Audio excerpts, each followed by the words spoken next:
Les pionniers chez Fred Mazzella sur BFM Business. Bienvenue dans Les Pionniers, le tête-à-tête aujourd'hui avec Roxane Varza. Bonjour Roxane. Bonjour. Alors tu es une Américaine pionnière de la tech en France. Tu as été visionnaire en pariant très très tôt sur l'écosystème tech français dès 2009 et en devenant la première à mettre en lumière d'ailleurs la tech française en anglais. Tu as rapidement été identifié par TechCrunch, puis Microsoft, auprès desquels tu as infusé un juste mélange entre culture française et américaine, en tout cas une culture très entrepreneuriale. Xavier Niel ne s'y est pas trompé non plus. Il est venu te chercher pour lancer le plus grand incubateur de start-up au monde, rien que ça, Station F. Alors tu connais le principe de l'émission, on va reprendre ton parcours et on aura quelques images et quelques interventions de Stéphanie qui va venir nous présenter tout cela, les étapes marquantes. Et puis on va explorer ton esprit pionnier, ce que c'est que l'innovation pour toi, tes émotions, tes ressentis. On va essayer de se mettre à ta place, on va essayer de comprendre comment tu marches. Attention, ça va être, Super. Voilà, ça va être très introspectif. Et donc on va commencer par le début. Tu es né en 1985 à Mountain View, en Californie.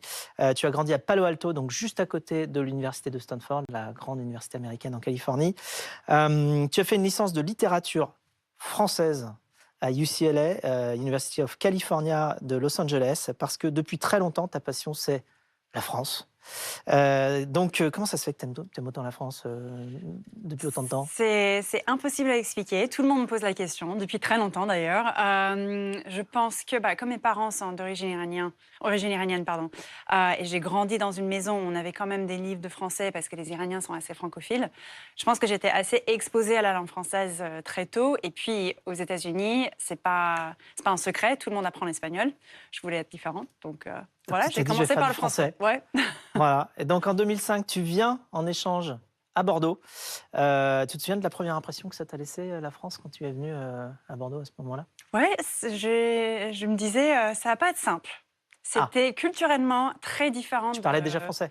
Non. Non, pas du tout. Pas du tout. Enfin, j'avais fait des cours au lycée, mais 1 heure par jour, c'est pas maximum. Non, arrivant à Bordeaux, je me disais, je sais pas, j'imaginais peut-être plus de facilité à interagir avec des personnes. Comme aux États-Unis, on peut un peu saluer n'importe qui, parler avec n'importe qui dans la rue. C'était pas trop l'esprit à Bordeaux. Oui, mais après, il y a quand même aussi la barrière de la langue. Hein. Enfin, c'est pas non plus simple dans n'importe quelle culture d'interagir quand on parle pas la langue. Bien sûr. Et puis, on fait pas ça avec n'importe qui dans la rue non plus. Tu as fait pas mal de lectures à ce moment-là. Quels sont les auteurs français que j'aime bien? En vrai, j'ai tout adoré. J'étais très marquée, évidemment, par les classiques Molière, Camus, Rabelais. Qui m'avait marqué? Rousseau. Je pense que j'avais lu des choses de Rousseau qui m'ont bien marqué aussi. De retour aux États-Unis, tu commences ton premier job chez Business France. Enfin, ça s'appelait pas comme ça à l'époque, mais c'est l'équivalent de Business France. Et ton rôle, c'était de convaincre les boîtes californiennes de travailler tout simplement avec la France, de faire du business avec la France. C'est ta première rencontre en fait aussi avec toutes les boîtes tech de la Silicon Valley. C'est un univers qui t'a plu tout de suite. Qu'est-ce que tu as trouvé ? C'est marrant parce qu'en fait, j'ai découvert du coup l'univers des startups via ma passion pour la France. Donc, j'ai commencé à travailler pour Business France parce qu'il y avait le lien avec la France que je cherchais. Et comme ma zone était San Francisco avec toutes les startups, je me disais, OK, je vais aller démarcher les startups.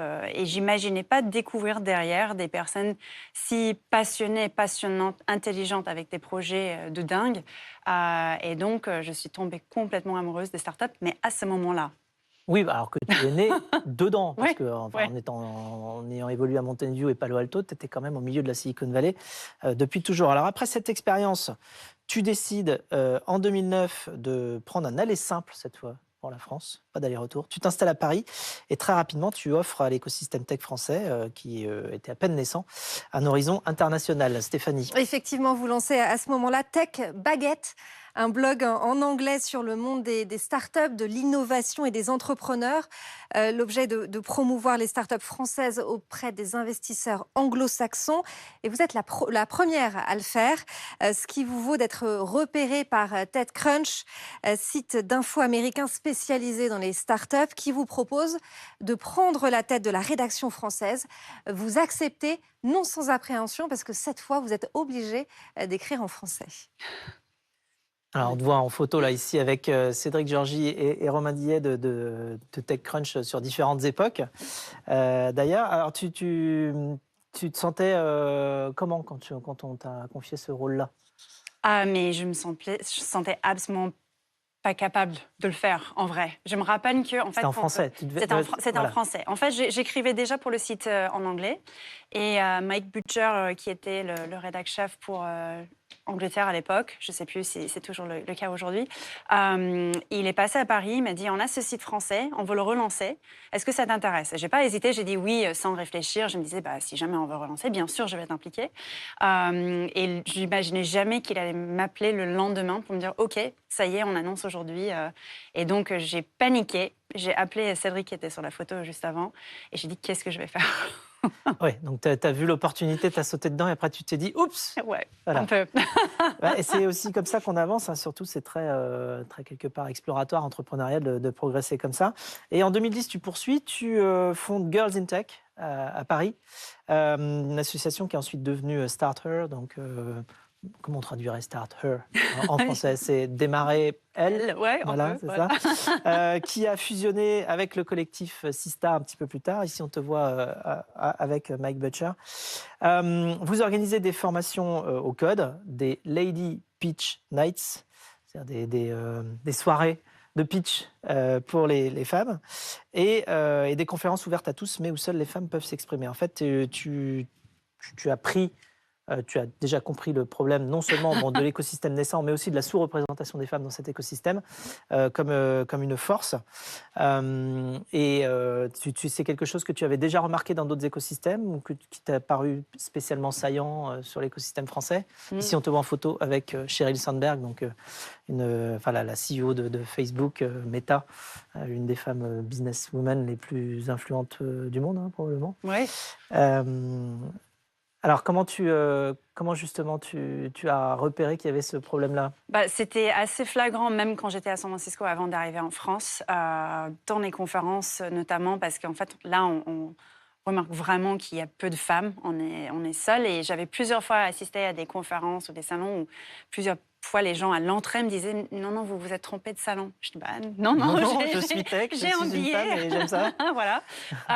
Et c'était en arrivant à Paris où j'ai dit en fait, je vois exactement la même chose ici. Surtout dans les conférences où je me disais c'est dommage de remettre les mêmes personnes sur scène, des hommes, quand il y a plein d'autres personnes qui pourraient prendre la place et raconter d'autres histoires qu'on ne connaît pas. Donc c'était un peu ça l'esprit avec Girls in Tech au début. Donc en septembre 2012, tu deviens directrice de l'incubateur Microsoft France. Qu'est-ce que tu apprends dans le club très privé des GAFAM? Parce que c'était les GAFAM en France, mais t'es rentrée chez les GAFAM. En effet, c'était extrêmement formateur. Je peux dire que chez TechCrunch, avant, j'étais assez seule et autonome parce qu'en fait, toute l'équipe était aux US. Moi, j'étais ici en France. J'avais évidemment plein de bénévoles qui m'aidaient, mais en tant que salarié de TechCrunch, j'étais seule. Chez Microsoft, beaucoup de process, beaucoup de réflexions, de discussions. C'est une énorme équipe, quelque chose que je n'avais pas connu. Et donc, le début était, je ne cache pas, c'était difficile pour moi de m'adapter à cette culture, mais je pense que c'était extrêmement formateur par la suite. D'accord, process, mais quand même aussi puissance, et puis vision, et goût de la nouveauté, de l'innovation. Oui. Et puis moi, je suis arrivée à la fin de la période Ballmer, et pour le changement avec Satya. Et donc, j'ai aussi vu ce changement qui était assez impressionnant. Steve Ballmer, qui a fait quelques sorties sur scène incroyables. En parallèle, tu organises les Fail Conference, c'est-à-dire les conférences de l'échec. Cette fois-ci, c'est la culture américaine que tu veux infuser dans l'écosystème français. Est-ce que tu trouves qu'on ne s'est pas bien parlé de l'échec en France? Je pense à l'époque, en vrai, je sentais qu'il y avait vraiment... oui, il y avait un problème avec le sujet. Tout le monde, quand on a décidé de lancer la conférence... Un problème avec l'échec. Un problème avec l'échec, un problème de... Ouais, enfin, l'idée, c'était de décomplexer un peu le sujet. Et donc, quand on a décidé de lancer la conférence, tout le monde était d'accord que oui, en effet, on n'en parle pas. Les gens, ils se cachent derrière les réussites. Et en fait, derrière, il y a plein d'erreurs et de problèmes qu'on ne partage pas. Et pour la première conférence, c'était marrant. Tout le monde était d'accord. Personne n'a partagé d'histoire personnelle d'échec. Et donc, on a dû retravailler le format. Parce qu'ils n'en avaient pas.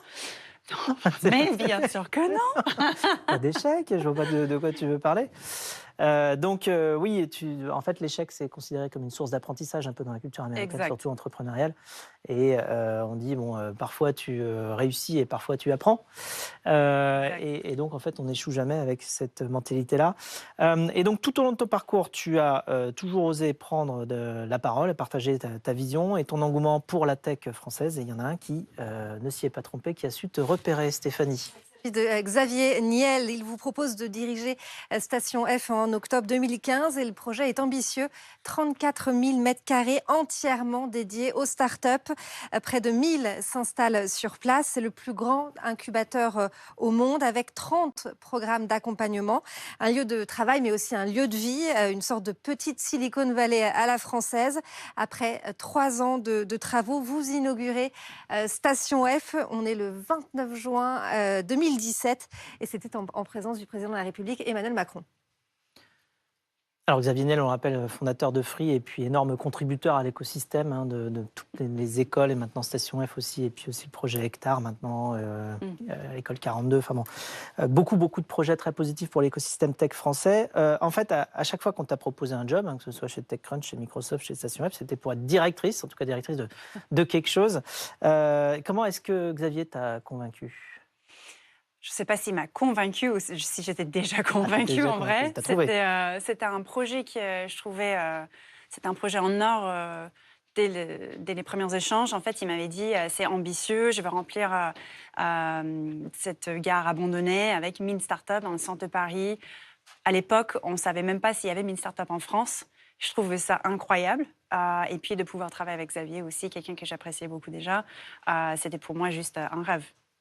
Alors, 1000 startups, ça c'est 1000 startups par an. Maintenant, vous avez déjà accueilli plus de 5000 startups. Vous avez fêté les 5000 startups au bout de 5 ans d'ouverture.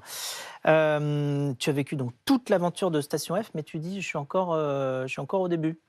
En effet, c'est marrant, mais j'ai l'impression qu'il y a encore tellement de choses à faire et tellement de choses qu'on a envie de faire que je suis encore au début de l'histoire. Et donc, tu as tout construit, tu as tout participé à tout construire à la Station F depuis le début, depuis les travaux. Tu peux nous parler un petit peu de cette construction de... La période travaux. La période travaux. Période parce travaux. qu'on l'oublie, parce que maintenant, voilà, tout marche. Mais comment ça se passe quand on fait les travaux pour transformer Alfred Sinet en Station F? Heureusement, moi, je n'étais pas en charge des travaux parce que ça aurait été catastrophique. Mais quand je suis arrivée, les travaux avaient déjà démarré. Donc, ça faisait 1 an qu'ils avaient tout lancé. C'était extrêmement intéressant. Après, il y avait quand même des ajustements à faire parce que ce n'était pas forcément pensé pour l'usage ou les choses spécifiques aux startups. Donc, il y avait des ajustements à faire. C'est des choses tout bêtes sur un bâtiment. Ça peut être où on place les prises ou le nombre de salles de réunion. Et puis, il y avait des choses que finalement, ce n'était pas possible de faire des modifs sur les travaux. Et donc, on est en train d'adapter aujourd'hui le bâtiment par rapport à ces choix. Mais la période travaux, c'était aussi une période très riche pour moi en vocabulaire aussi. J'ai appris plein de choses sur l'architecture en français. Tu étais multicasquette. Ton rôle, c'était aussi d'aller convaincre, j'imagine, les instances publiques, les décideurs politiques. Tu passais ton temps à les rencontrer aussi? Oui, beaucoup. Pas pendant cette période-là. Il y avait beaucoup de personnes, évidemment, qui voulaient visiter le chantier, voir le projet. Mais c'est surtout après le lancement qu'on a commencé vraiment à attirer beaucoup de politiques à Station F. 34 000 mètres carrés, c'est ça quand même. Aujourd'hui, c'est passé même à 50 000 mètres carrés avec les logements qu'on a lancés en 2019. Oui, ça s'étend encore. Alors donc, tu as aussi dû construire ton équipe. Comment tu choisis les personnes d'une équipe quand tu recrutes?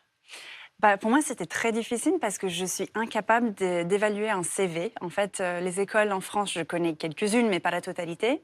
Donc, quand je recevais des personnes, surtout au début, on discutait tout de suite des projets. Si demain, on commence, ça, c'est un exemple de projet. Comment on aborde le sujet? Et donc, ça permettait de mettre la personne déjà dans la posture du rôle. Et je pouvais voir si la personne était la bonne personne ou pas pour le projet. Alors, c'était impossible de réunir 1000 startups. Finalement, vous en avez réuni 5000. Qu'est-ce que vous faites différent de la Silicon Valley? Tu penses que c'est quoi la recette? Station F, c'est quand même le plus grand incubateur de startups au monde, donc du coup plus grand que n'importe quel incubateur de start-up, y compris en Silicon Valley. Qu'est-ce que vous faites de différent? En vrai, je pense que même si on compare avec la Silicon Valley, parce qu'il y a tous les mêmes types d'acteurs là-dedans, on a fait un choix de ne pas copier-coller ce qu'on a vu là-bas. En fait, on a vraiment, pour démarrer le projet, on est allé voir tous les acteurs de l'écosystème en France et on a demandé qu'est-ce qui marche, qu'est-ce qui manque, vous aimez quoi. Et en fait, on s'est basé que sur les avis et les retours des acteurs en France. Évidemment, on a pris des inspirations, on a regardé les choses qui existaient ailleurs, mais en fait, l'idée, c'était pas du tout de faire quelque chose qui représente la Silicon Valley ici. Vous faites des formations aussi ou pas? Oui, bien sûr, il y a des formations dans tous les sens. Sur C'est plein quoi de les grands thèmes, c'est-à-dire les premiers cours? Par exemple, si on veut se présenter en tant que start-upper chez Station F, par où tu vas prendre alors, il y a un pitch, il y a un dossier, il y a tout ce qu'il faut pour être sélectionné, mais enfin, quand même, derrière, vous faites des premiers cours, ça porte sur quel sujet? Ça dépend de chaque programme parce qu'il y en a 30 et chaque programme va avoir sa spécificité. Donc, ça peut être, par exemple, sur des secteurs spécifiques, sur la data, sur l'intelligence artificielle, sur les outils de collaboration. Ou bien, ça peut être des choses qui vont vraiment s'appliquer à toute start-up. On peut parler de communication, on peut parler de comment choisir ses cofondateurs, financement. Évidemment, tout le monde est intéressé par le financement. Donc, Tu as des entrepreneurs qui arrivent et qui sont seuls, ou bien c'est toujours des équipes qui rentrent à Station F? je pense qu'il y a une préférence pour les équipes. Mais il y a quand même des programmes qui font des exceptions. Par exemple, le programme Entrepreneur First, où on peut arriver sans équipe, sans idée. Et on trouve ça au sein de... Quand vous faites des partenariats avec des écoles aussi, peut-être, pour aller chercher... Exactement. Donc, quoi, côté business et côté tech? Il y a de tout. Oui. Donc, on a beaucoup de ex-42, par exemple, même un programme avec École 42 42, sur le campus. Ouais. Mais aussi d'autres écoles d'ingénieurs. Il y a un programme avec les ponts et chaussées. Est-ce que vous faites des start-up week-end ou des choses comme ça, ou l'équivalent? Enfin, je ne sais pas, pour que justement les gens se trouvent entre eux quand ils ont une idée et qu'ils se rencontrent? Il y a des meet-up cofondateurs pour les gens qui cherchent le cofondateur. Mais on n'a pas fait beaucoup de start-up week-end à Station F, pour être transparent. Alors, pas assez, en tout cas. pas encore, pas assez. Vous n'avez pas tout fait. Hein. Justement, vous êtes qu'au début, comme tu dis. Donc, tu as parlé un petit peu au passage d'intelligence artificielle. Pour toi, donc, tu es quand même en contact avec l'innovation tout le temps, tous les jours. Tu es dedans aux côtés des entrepreneurs. Quelles sont pour toi les innovations qui vont vraiment changer la donne dans les années qui viennent? Alors, on peut parler d'intelligence artificielle, mais aussi de Web3, de NFT, les non-fungible tokens, la blockchain, le metaverse. Qu'est-ce qui... Alors, tu vois tout ça. Qu'est-ce qui te semble vraiment changer la donne? Et qu'est-ce qui te semble peut-être une mode? Attention, c'est difficile comme question. Hein. C'est difficile, en effet. Déjà, j'aime tous les sujets. Non, en fait, c'est marrant parce qu'on voit vraiment des effets de mode, des tendances à Station F. Par exemple, quand on s'est lancé en 2017, intelligence artificielle, c'était à la mode. Mais là, aujourd'hui, ça revient avec tout ce qui est génératif. Oui, avec OpenAI, ChatGPT, la possibilité d'aller poser des questions et d'obtenir des dissertations en retour. Hein. Enfin, ChatGPT, c'est quand même complètement incroyable. C'est une machine qui écrit des textes qu'on croit vraiment écrits par l'humain. Donc là, l'intelligence artificielle qui revient en force, sur quel type d'usage? Aujourd'hui, j'ai l'impression, avec tout ce qu'on a vu de ChatGPT, c'est vraiment, on est au début de l'histoire. Donc, on commence à voir des grands groupes qui parlent on va intégrer ça dans les projets et des produits qui existent déjà. Mais il y a un petit effet autour de ce sujet-là qu'on voit en ce moment. Et je pense que ça va rester parce que comme on voit les réactions des gros acteurs, à qui ça peut faire peur ou à qui ça peut faire même rêver. Je pense que c'est quelque chose où on est au début de l'histoire. L'autre sujet, évidemment, il y avait la phase Web 3 et le sujet n'existait pas quand on a lancé Station F il y a quelques années. Web 3 a commencé très fort début 2022. Tu nous réexpliques en quelques mots Web 3. Web 3, c'est tout ce qui est décentralisé, donc on parle de crypto, mais on peut parler aussi de plein d'autres sujets au sein de Web 3. C'est le fait qu'on ne mette plus tout sur des serveurs centralisé à un endroit, mais qu'on réplique l'information sur des milliers ou des dizaines de milliers de serveurs pour acquérir une forme de sagesse de la foule, on va dire, qui va dire que comme il y a 500 machines qui ont cette information-là, ça doit être la bonne. Magnifique explication, Fred. Donc, beaucoup mieux. Du coup, voilà, c'était une grosse tendance début 2022. Et on a vu, il y avait quelques événements, surtout en fin d'année, avec FTX, qui a un peu perdu en crédibilité. C'était un gros acteur, dans les cryptos notamment. Oui. Et en fait, on a vu ça a eu un gros effet sur les sujets crypto. Et en même temps, on a vu le sujet climat avec les différents sujets géopolitiques de l'année dernière qui prend vraiment en ampleur. Et ça, pour moi, c'est pas du tout un effet de mode. Ça, c'est vraiment quelque chose qui est là pour rester. On en parle depuis 5 ans, mais j'ai l'impression que c'était un sujet où les gens disaient ça serait bien, où on voyait des projets un peu timides, un peu niches. Et là, c'est des vrais engagements. Tu as une proportion de startups qui arrivent et qui s'occupent du climat ou de sujets impact de manière plus large. Tu as une idée du pourcentage aujourd'hui des dossiers que vous recevez? En vrai, je dirais que c'est plus que la moitié des personnes qui s'orientent vers Station F, investisseurs, entrepreneurs, quelqu'un qui réfléchit sur un nouveau projet, personne qui a envie de mentorer des startups. Tout le monde s'oriente vers les sujets climat. C'est hyper prometteur de voir ça déjà. Et pour moi, c'est le sujet où on va commencer à voir le plus de choses intéressantes. On a une question surprise pour toi. Ah, génial. D'un invité surprise. C'est parti. Salut Roxane. D'habitude, c'est toujours toi qui me poses des questions. Alors pour une fois, c'est mon tour, je suis vachement content. J'aimerais savoir où est-ce que tu vois, où est-ce que tu penses que l'on sera avec Station F dans 10 ans. Voilà, on a ouvert il y a un peu plus de 5 ans. Où est-ce que tu en seras dans 10 ans? C'est une question qui m'intéresse. Alors, génial. C'est génial qui te demande où est-ce que tu seras dans 10 ans avec Station F que vous faites ensemble. C'est génial. En fait, aujourd'hui, on a déjà plein de projets de développement et d'extension qu'on avait évidemment au tout début. On commence à avoir énormément de demandes de l'international pour exporter le modèle, accompagner d'autres acteurs et écosystèmes sur des projets un peu similaires. Donc, j'espère que dans 10 ans, on aura des mini-stations F dans d'autres pays. On a commencé aussi en fin d'année dernière à investir dans nos propres startups. J'espère avoir quelques licornes dans lesquelles on a investi, surtout dans 10 ans. Donc ça, c'est juste quelques exemples. Qu'est-ce que tu donnerais comme conseil aux entrepreneurs entrepreneurs en devenir qui nous écoutent? Waouh, j'ai énormément de personnes qui me posent cette question. En vrai, je pense que si on regarde mon parcours, parfois on se pose beaucoup de questions avant de se lancer. Moi, je me pose peut-être pas assez de questions avant de me lancer dans quelque chose. Donc déjà, on n'a pas forcément besoin de commencer avec un grand projet et tout ne sera pas parfait dès le premier jour. C'est l'histoire du minimum viable product aussi, hein, c'est-à-dire on commence petit. On itère. On itère. Exactement. On essaye et on Donc je pense que c'est bien de dire, si on a envie de faire quelque chose, on commence petit à petit. On n'a pas besoin de dire, voilà, on fait un gros lancement de produit dès le premier jour. Donc juste de se lancer. Et deuxième chose, c'est, je pense aussi vraiment... bien s'entourer, ça m'a énormément servi. J'ai eu de la chance d'avoir des gens qui m'ont beaucoup aidée. Et je pense que parfois, on a peur, on est timide de demander de l'aide de quelqu'un ou demander de l'avis de quelqu'un. Et aujourd'hui, surtout après Covid, les gens poser les questions par mail n'a jamais été plus facile. Donc si on a envie d'avoir l'avis ou l'implication de quelqu'un, vraiment, n'hésitez pas à poser une question. Dernière question. Qu'est-ce que tu penses que tu ferais si tu ne dirigeais pas le plus grand incubateur de start-up du monde? Ah là là, cette question. Je sais pas. Qu'est-ce que tu aurais voulu faire, peut-être que tu n'as pas fait encore? Parce que lancer ma start-up. Ah, alors? Ah bah ça y est, scoop. Voilà. Roxane Barza lance sa start-up, alors vas-y. Non, en vrai, Station F, c'est On a la section pitch juste après. Hein, super, tu sais, j'ai pitché juste après, oui. J'ai 10 idées.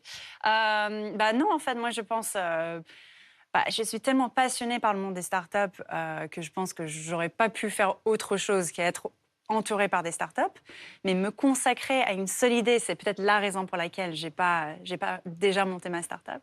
Mais voilà, je pense que ça aurait été le choix. Très bien. Eh bien, donc, on tient un scoop. Merci beaucoup, Roxane, de nous avoir partagé ton parcours, tes émotions, tes ambitions et ta vision de l'écosystème tech en général et l'écosystème tech français.